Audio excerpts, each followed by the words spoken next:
मागच्या व्हिडिओमध्ये आपण मॉडल हेल्पिंग वर्बचा कोणकोणत्या परिस्थितीत वापर केला जातो हे पाहिलं। आता आपण पुढील हेल्पिंग वर्ब, त्यांची स्ट्रक्चर्स आणि त्यांचा वापर कसा केला जातो ते पाहूया। शॅल हॅव टू किंवा will have to, shall have to किंवा विल हॅव टू या हेल्पिंग वर्बमध्ये सेंटेन्सची रचना ही करावे लागेल, बोलावे लागेल, लिहावे लागेल, जावे लागेल अशी असते। पहिल्यांदा आपण शॅल हॅव टू किंवा विल हॅव टू या हेल्पिंग वर्बचं एक ॲक्टिव्ह वॉइसचं एक्झाम्पल पाहूया। जसं की he will have to speak truth, हे ॲक्टिव्ह वॉइसचं सेंटेन्स आहे। तसेच he will have to speak truth म्हणजे त्याला खरे बोलावे लागेल। हे विल हॅव टूचं रेग्युलर सेंटेन्स आहे, कारण ही हा सब्जेक्ट आहे, विल हॅव टू हे हेल्पिंग वर्ब आहे, स्पीक हे मेन वर्ब आहे, तर ट्रूथ हे ऑब्जेक्ट आहे। म्हणून मॉडल हेल्पिंग वर्बच्या रेग्युलर सेंटेन्ससाठी एस प्लस शॅल किंवा will have to plus V plus O हा फॉर्म्युला वापरला जातो। तर शॅल किंवा विल हॅव टूच्या रेग्युलर सेंटेन्सचे निगेटिव्ह सेंटेन्स बनवताना रेग्युलर सेंटेन्समधील शॅल किंवा विलच्या पुढे फक्त नॉट वापरतात। त्यामुळे निगेटिव्ह सेंटेन्ससाठी सब्जेक्ट प्लस शॅल किंवा will plus not plus have to plus verb plus object हा फॉर्म्युला वापरतात। म्हणून he will have to speak truth या वाक्याचं निगेटिव्ह सेंटेन्स येईल he will not have to speak truth, म्हणजे त्याला खरे बोलावे लागणार नाही। आता he will have to speak truth या रेग्युलर सेंटेन्सचा सिंपल क्वेश्चन बनवताना रेग्युलर सेंटेन्समधील शॅल किंवा विल हे सुरुवातीला घेऊन सब्जेक्ट हा शॅल किंवा विलच्या जागी घेतला जातो। त्यामुळे सिंपल क्वेश्चनसाठी शॅल किंवा will plus S plus have to plus verb plus object plus question mark हा फॉर्म्युला वापरतात। म्हणून he will have to speak truth या रेग्युलर सेंटेन्सचा सिंपल क्वेश्चन येईल will he have to speak truth, म्हणजे त्याला खरे बोलावे लागेल का? तर सिंपल क्वेश्चनचे निगेटिव्ह क्वेश्चन बनवताना सिंपल क्वेश्चनमधील शॅल किंवा विलच्या पुढे नॉट वापरतात। त्यामुळे निगेटिव्ह सेंटेन्ससाठी शॅल किंवा will plus not plus S plus have to plus verb plus object plus question mark हा फॉर्म्युला वापरतात। म्हणून he will have to speak truth या रेग्युलर सेंटेन्सचा निगेटिव्ह क्वेश्चन येईल will not he have to speak truth, म्हणजे त्याला खरे बोलावे लागणार नाही का? आता he will have to speak truth या रेग्युलर सेंटेन्सचा WH क्वेश्चन बनवताना सिंपल क्वेश्चनमधील शॅल किंवा विलच्या आधी म्हणजे प्रश्नाच्या सुरुवातीला सब्जेक्ट किंवा ऑब्जेक्टला प्रश्न विचारून WH फॅमिलीमधील योग्य तो जसं की what, when, where, who, how इत्यादी शब्द वापरतात व त्यानुसार सब्जेक्ट किंवा ऑब्जेक्टचा प्रश्नानुसार उत्तरामध्ये येणारा भाग वगळतात। त्यामुळे WH क्वेश्चनसाठी WH प्लस शॅल किंवा will plus subject plus have to plus verb plus object plus question mark हा फॉर्म्युला वापरतात। म्हणून he will have to speak truth या रेग्युलर सेंटेन्सचा WH क्वेश्चन येईल what will he have to speak, म्हणजे त्याला काय बोलावे लागेल? येथे what will he have to speak म्हणजे त्याला काय बोलावे लागेल या प्रश्नाचे उत्तर हे ऑब्जेक्ट म्हणजे ट्रूथ आहे, म्हणून ऑब्जेक्ट रिमूव्ह केला आहे। जर उत्तर सब्जेक्ट असेल तर सब्जेक्ट रिमूव्ह केला पाहिजे। तर WH क्वेश्चनचे निगेटिव्ह सेंटेन्स बनवताना WH क्वेश्चनमधील शॅल किंवा विलच्या पुढे फक्त नॉट वापरतात। त्यामुळे निगेटिव्ह क्वेश्चनसाठी WH प्लस शॅल किंवा will plus not plus subject plus have to plus verb plus object plus question mark हा फॉर्म्युला वापरतात। म्हणून he will have to speak truth या रेग्युलर सेंटेन्सचा निगेटिव्ह क्वेश्चन येईल what will not he have to speak, म्हणजे त्याला काय बोलावे लागणार नाही। आता आपण शॅल किंवा विल हॅव टू या हेल्पिंग वर्बचं एक पॅसिव्ह वॉइसचं एक्झाम्पल पाहूया। जसं की it will have to be done by you म्हणजे ते तुम्हालाच करावे लागेल। हे शॅल किंवा विल हॅव टूचे रेग्युलर सेंटेन्स आहे, कारण इट हा ऑब्जेक्ट आहे प्लस विल हॅव टू हे हेल्पिंग वर्ब आहे प्लस विल हॅव टूच्या पुढे बी हे प्रत्यय जोडलेले आहे प्लस डन हा मेन वर्बचा थर्ड फॉर्म आहे प्लस यू हा सब्जेक्ट बायने जोडला आहे। म्हणून मॉडल हेल्पिंग वर्बच्या रेग्युलर सेंटेन्ससाठी ओ प्लस शॅल किंवा will have to plus be plus V3 plus subject हा फॉर्म्युला वापरतात। तर रेग्युलर सेंटेन्सचे निगेटिव्ह सेंटेन्स बनवताना रेग्युलर सेंटेन्समधील शॅल किंवा विलच्या पुढे नॉट वापरतात। त्यामुळे निगेटिव्ह सेंटेन्ससाठी ओ प्लस शॅल किंवा will plus not plus have to plus be plus V3 plus subject हा फॉर्म्युला वापरतात। म्हणून it will have to be done by you या रेग्युलर सेंटेन्सचे निगेटिव्ह सेंटेन्स येईल it will not have to be done by you, म्हणजे ते तुम्हाला करावे लागणार नाही। आता it will have to be done by you या रेग्युलर सेंटेन्सचा सिंपल क्वेश्चन बनवताना रेग्युलर सेंटेन्समधील शाल किंवा विल हे सुरुवातीला घेऊन ऑब्जेक्ट हा शाल किंवा विलच्या जागी घेतला जातो. त्यामुळे सिंपल क्वेश्चनसाठी शाल किंवा will plus O plus have to plus be plus V3 plus subject plus question mark हा फॉर्म्युला वापरतात. म्हणून it will have to be done by you या रेग्युलर सेंटेन्सचा सिंपल क्वेश्चन येईल will it have to be done by you, म्हणजे ते तुम्हाला करावे लागेल का. तर सिंपल क्वेश्चनचे निगेटिव्ह क्वेश्चन बनवताना सिंपल क्वेश्चनमधील शाल किंवा विलच्या पुढे नॉट वापरतात. त्यामुळे निगेटिव्ह क्वेश्चनसाठी शाल किंवा will plus not plus object plus have to plus be plus V3 plus subject plus question mark हा फॉर्म्युला वापरतात. म्हणून it will have to be done by you या रेग्युलर सेंटेन्सचा निगेटिव्ह क्वेश्चन येईल will not it have to be done by you, म्हणजे ते तुम्हाला करावे लागणार नाही का. आता it will have to be done by you या रेग्युलर सेंटेन्सचा WH क्वेश्चन बनवताना सिंपल क्वेश्चनमधील हेल्पिंग वर्बच्या आधी म्हणजे प्रश्नाच्याच सुरुवातीला WH फॅमिलीमधील योग्य तो जसं की what, when, where, who, how इत्यादी शब्द वापरतात व त्यानुसार सब्जेक्ट किंवा ऑब्जेक्टचा प्रश्नानुसार उत्तरामध्ये येणारा भाग वगळतात. त्यामुळे WH फॅमिलीसाठी WH प्लस शाल किंवा will plus object plus have to plus be plus V3 plus subject plus question mark हा फॉर्म्युला वापरतात. म्हणून it will have to be done by you या रेग्युलर सेंटेन्सचा WH क्वेश्चन येईल what will have to be done by you, म्हणजे तुला काय करावे लागेल. येथे what will have to be done by you म्हणजे तुला काय करावे लागेल या प्रश्नाचे उत्तर हे ऑब्जेक्ट म्हणजे इट आहे, म्हणून ऑब्जेक्ट रिमूव्ह केला आहे. जर उत्तर सब्जेक्ट असेल तर सब्जेक्ट रिमूव्ह केला पाहिजे. तर WH क्वेश्चनचे निगेटिव्ह क्वेश्चन बनवताना WH क्वेश्चनमधील शाल किंवा विलच्या पुढे फक्त नॉट वापरतात. त्यामुळे निगेटिव्ह क्वेश्चनसाठी WH प्लस शाल किंवा will plus not plus object plus have to plus be plus V3 plus subject हा फॉर्म्युला वापरतात. म्हणून it will have to be done by you या रेग्युलर सेंटेन्सचा निगेटिव्ह WH क्वेश्चन येईल what will not have to be done by you, म्हणजे तुम्हाला काय करावे लागणार नाही. आता पाहूया हॅव टू किंवा हॅज टू हे हेल्पिंग वर्ब. हॅव टू किंवा हॅज टू या हेल्पिंग वर्बमध्ये सेंटेन्सची रचना ही करावं लागतं, बोलावं लागतं, लिहावं लागतं, जावं लागतं अशी असते. आता हॅव टू या हेल्पिंग वर्बचं एक ॲक्टिव्ह वॉइसचं एक्झाम्पल पाहूया. जसं की I have to clean the bag हे ॲक्टिव्ह वॉइसचं सेंटेन्स आहे. ॲक्टिव्ह वॉइस व पॅसिव्ह वॉइस या विषयावरचा डिटेलमध्ये व्हिडिओ तुम्ही पाहिला नसेल तर वरील आय बटनवर क्लिक करा किंवा खाली डिस्क्रिप्शनमध्ये दिलेली लिंक चेक करा. I have to clean the bag म्हणजे मला पिशवी साफ करावी लागते हे हॅव टूचे रेग्युलर सेंटेन्स आहे, कारण आय हा सब्जेक्ट आहे प्लस हॅव टू हे हेल्पिंग वर्ब आहे प्लस क्लीन हे मेन वर्ब आहे तर बॅग हे ऑब्जेक्ट आहे. म्हणून हॅव टू किंवा हॅज टू या मॉडल हेल्पिंग वर्बच्या रेग्युलर सेंटेन्ससाठी एस प्लस हॅव टू किंवा has to plus verb plus object हा फॉर्म्युला वापरतात. तर रेग्युलर सेंटेन्सचे निगेटिव्ह सेंटेन्स बनवताना रेग्युलर सेंटेन्समधील सब्जेक्टच्या पुढे सब्जेक्टनुसार डू किंवा डज वापरतात आणि त्यानंतर नॉट वापरतात. त्यामुळे निगेटिव्ह सेंटेन्ससाठी एस प्लस डू किंवा does plus not plus have to किंवा has to plus verb plus object हा फॉर्म्युला वापरतात. या फॉर्म्युलामध्ये डू किंवा डज का आला आहे यासाठी प्रोनाऊनसोबत असलेले हेल्पिंग वर्ब या विषयावरचा डिटेलमध्ये व्हिडिओ तुम्ही पाहिला नसेल तर वरील आय बटनवर क्लिक करा किंवा खाली डिस्क्रिप्शनमध्ये दिलेली लिंक चेक करा.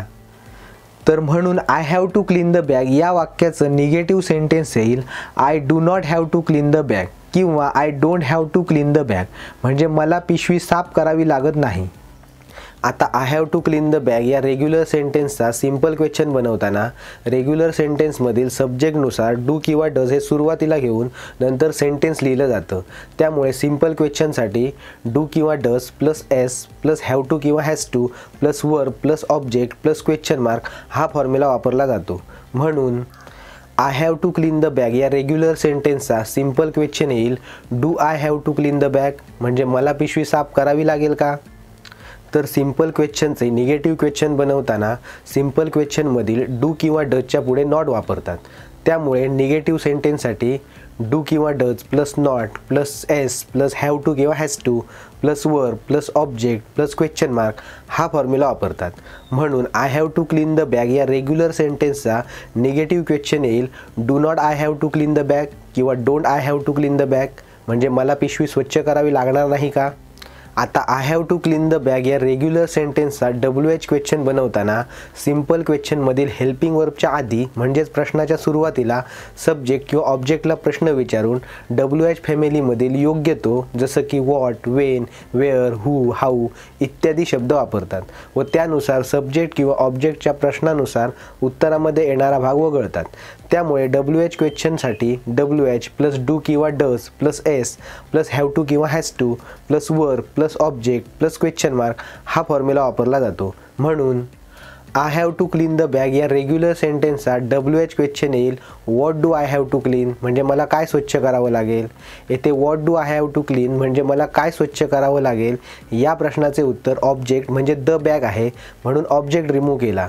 जर उत्तर सब्जेक्ट असेल तर सब्जेक्ट रिमूव्ह केला पाहिजे. तर WH क्वेश्चनचे निगेटिव्ह क्वेश्चन बनवताना WH क्वेश्चनमधील डू किंवा डजच्या पुढे फक्त नॉट वापरतात. त्यामुळे निगेटिव्ह क्वेश्चनसाठी WH प्लस डू किंवा does plus not plus S plus have to किंवा has to plus verb plus object plus question mark हा फॉर्म्युला वापरतात. म्हणून I have to clean the bag या रेग्युलर सेंटेन्सचा निगेटिव्ह क्वेश्चन येईल what do not I have to clean किंवा what don't I have to clean म्हणजे मला काय स्वच्छ करायचे नाही. हे होते हॅव टू किंवा हॅज टूचे ॲक्टिव्ह वॉईसमधील फॉर्म्युला स्ट्रक्चर्स. आता आपण हॅव टू किंवा हॅज टू या हेल्पिंग वर्बचं एक पॅसिव्ह वॉईसचं एक्झाम्पल पाहूया. जसं की a car has to be arrange for this evening by you म्हणजे आज संध्याकाळी तुमच्यासाठी गाडीची व्यवस्था करावी लागेल. हे हॅज टूचे रेग्युलर सेंटेन्स आहे कारण कार हा ऑब्जेक्ट आहे प्लस हॅज टू हे हेल्पिंग वर्ब आहे प्लस हॅज टूच्या पुढे बी हे प्रत्यय जोडलेले आहे प्लस अरेंज हा मेन वर्बचा थर्ड फॉर्म आहे प्लस यू हा सब्जेक्ट बायने जोडला आहे. म्हणून मॉडल हेल्पिंग वर्बच्या रेग्युलर सेंटेन्ससाठी ओ प्लस हॅव टू किंवा has to plus be plus verb 3 plus subject हा फॉर्म्युला वापरतात. तसेच हॅव टू किंवा हॅज टूला पॅसिव्ह वॉईसमध्ये निगेटिव्ह, सिम्पल क्वेश्चन आणि WH क्वेश्चनचे सेंटेन्स नसतात. आता आपण पाहूया हॅड टू हे हेल्पिंग वर्ब. हॅड टू या हेल्पिंग वर्बमध्ये सेंटेन्सची रचना ही करावं लागलं, बोलावं लागलं, लिहावं लागलं, जावं लागलं अशी असते. आता आपण हॅड टू या हेल्पिंग वर्बचं एक ॲक्टिव्ह वॉईसचं एक्झाम्पल पाहूया. जसं की she had to stop thinking about the past that way हे ॲक्टिव्ह वॉईसचं सेंटेन्स आहे. तसेच she had to stop thinking about the past that way म्हणजे तिला अशा प्रकारे भूतकाळाचा विचार करणे थांबवावे लागेल. हे हॅड टूचे रेग्युलर सेंटेन्स आहे कारण शी हा सब्जेक्ट आहे प्लस हॅड टू हे हेल्पिंग वर्ब आहे प्लस स्टॉप हे मेन वर्ब आहे तर about the past that way हे ऑब्जेक्ट आहे. म्हणून मॉडल हेल्पिंग वर्बच्या रेग्युलर सेंटेन्ससाठी S plus had to plus verb plus O हा फॉर्म्युला वापरतात. तर रेग्युलर सेंटेन्सचे निगेटिव्ह सेंटेन्स बनवताना रेग्युलर सेंटेन्समधील सब्जेक्ट नंतर हॅड टूच्या ऐवजी डिड नॉट हॅव टू वापरतात. त्यामुळे निगेटिव्ह सेंटेन्ससाठी subject plus did not plus have to plus verb plus object हा फॉर्म्युला वापरतात. म्हणून she had to stop thinking about the past that way या रेग्युलर सेंटेन्सचं निगेटिव्ह सेंटेन्स येईल she did not have to stop thinking about the past that way किंवा she didn't have to stop thinking about the past that way म्हणजे तिला अशा प्रकारे भूतकाळाचा विचार करणे थांबवावे लागले नाही. आता she had to stop thinking about the past that way या रेग्युलर सेंटेन्सचा सिम्पल क्वेश्चन बनवताना डीड हे सुरुवातीला घेऊन आणि सब्जेक्ट हा हेल्पिंग वर्बच्या जागी घेऊन नंतर हॅड टूच्या जागी हॅव टू लिहिलं जातं. त्यामुळे सिम्पल क्वेश्चनसाठी did plus S plus have to plus verb plus object plus question mark हा फॉर्म्युला वापरतात. म्हणून she had to stop thinking about the past that way या रेग्युलर सेंटेन्सचा सिम्पल क्वेश्चन येईल did she have to stop thinking about the past that way म्हणजे तिला भूतकाळाबद्दल विचार करणे थांबवायचे होते का. तर सिम्पल क्वेश्चनचे निगेटिव्ह क्वेश्चन बनवताना सिम्पल क्वेश्चनमधील डीडच्या पुढे नॉट वापरतात. त्यामुळे निगेटिव्ह सेंटेन्ससाठी did not plus subject plus have to plus verb plus object plus question mark हा फॉर्म्युला वापरला जातो. म्हणून she had to stop thinking about the past that way या रेग्युलर सेंटेन्सचा निगेटिव्ह क्वेश्चन येईल did not she have to stop thinking about the past that way किंवा didn't she have to stop thinking about the past that way म्हणजे तिला भूतकाळाबद्दल विचार करणे थांबवावे लागले नाही का. आता she had to stop thinking about the past that way या रेग्युलर सेंटेन्सचा WH क्वेश्चन बनवताना सिम्पल क्वेश्चनमधील हेल्पिंग वर्बच्या आधी म्हणजे प्रश्नाच्या सुरुवातीला सब्जेक्ट किंवा ऑब्जेक्टला प्रश्न विचारून WH फॅमिलीमधील योग्य तो जसं की what, when, where, who, how इत्यादी शब्द वापरतात व त्यानुसार सब्जेक्ट किंवा ऑब्जेक्टचा प्रश्नानुसार उत्तरामध्ये येणारा भाग वगळतात. त्यामुळे WH क्वेश्चनसाठी WH plus did plus subject plus have to plus verb plus object plus question mark हा फॉर्म्युला वापरतात. म्हणून she had to stop thinking about the past that way या रेग्युलर सेंटेन्सचा WH क्वेश्चन येईल what did she have to stop म्हणजे तिला काय थांबवायचे होते. येथे what did she have to stop या प्रश्नाचे उत्तर हे ऑब्जेक्ट म्हणजेच thinking about the past that वे आहे म्हणून ऑब्जेक्ट रिमूव्ह केला आहे. जर उत्तर सब्जेक्ट असेल तर सब्जेक्ट रिमूव्ह केला पाहिजे. तर WH क्वेश्चनचे निगेटिव्ह क्वेश्चन बनवताना WH क्वेश्चनमधील हेल्पिंग वर्बच्या पुढे म्हणजे डीडच्या पुढे फक्त नॉट वापरतात. त्यामुळे निगेटिव्ह क्वेश्चनसाठी WH plus did not plus subject plus have to plus verb plus object plus question mark हा फॉर्म्युला वापरतात. म्हणून she had to stop thinking about the past that way या रेग्युलर सेंटेन्सचा निगेटिव्ह क्वेश्चन येईल what did not she have to stop किंवा what didn't she have to stop म्हणजे तिला काय थांबवायचे नव्हते. हे आपण हॅड टूचं हेल्पिंग वर्बचं ॲक्टिव्ह वाईजचं एक्झाम्पल पाहिलं. आता आपण हॅड टू या हेल्पिंग वर्बचं एक पॅसिव्ह वाईजचं एक्झाम्पल पाहूया. जसं की she had to be persuaded by us म्हणजे तिचं मन आम्हाला वळवावं लागेल. हे हॅड टूचे रेग्युलर सेंटेन्स आहे कारण शी हा ऑब्जेक्ट आहे प्लस हॅड टू हे हेल्पिंग वर्ब आहे प्लस हॅड टूच्या पुढे बीन हे प्रत्यय जोडलेले आहे प्लस पर्स्वेडेड हा मेन वर्बचा थर्ड फॉर्म आहे प्लस अस हा सब्जेक्ट बायने जोडला आहे. म्हणून मॉडल हेल्पिंग वर्बच्या रेग्युलर सेंटेन्ससाठी O plus had to plus be plus V3 plus subject हा फॉर्म्युला वापरतात. तसेच हॅड टूला पॅसिव्ह वाईजमध्ये निगेटिव्ह सेंटेन्स, सिम्पल क्वेश्चन्स आणि WH क्वेश्चनचे सेंटेन्सेस नसतात. आता आपण डीड हॅव टू हे हेल्पिंग वर्ब पाहूया. डीड हॅव टू या हेल्पिंग वर्बमध्ये सेंटेन्सची रचना ही करावे लागत होते, बोलावे लागत होते, लिहावे लागत होते, जावे लागत होते अशी असते. आता आपण डीड हॅव टू या हेल्पिंग वर्बचं एक ॲक्टिव्ह वाईजचं एक्झाम्पल पाहूया. जसं की you did have to keep it clean हे ॲक्टिव्ह वाईजचं सेंटेन्स आहे. तसेच you did have to keep it clean म्हणजे तुम्हाला ते स्वच्छ ठेवावे लागत होते हे डीड हॅव टूचे रेग्युलर सेंटेन्स आहे कारण यू हा सब्जेक्ट आहे प्लस डीड हॅव टू हे हेल्पिंग वर्ब आहे प्लस कीप हे मेन वर्ब आहे तर क्लीन हे ऑब्जेक्ट आहे. म्हणून मॉडल हेल्पिंग वर्बच्या रेग्युलर सेंटेन्ससाठी S plus did have to plus verb plus object हा फॉर्म्युला वापरतात. ॲक्टिव्ह वाईजमध्ये डीड हॅव टूच्या रेग्युलर सेंटेन्सचे निगेटिव्ह सेंटेन्स, सिम्पल क्वेश्चन्स आणि WH क्वेश्चनचे स्ट्रक्चर हे नेहमी हॅड टूच्या स्ट्रक्चरप्रमाणे असते.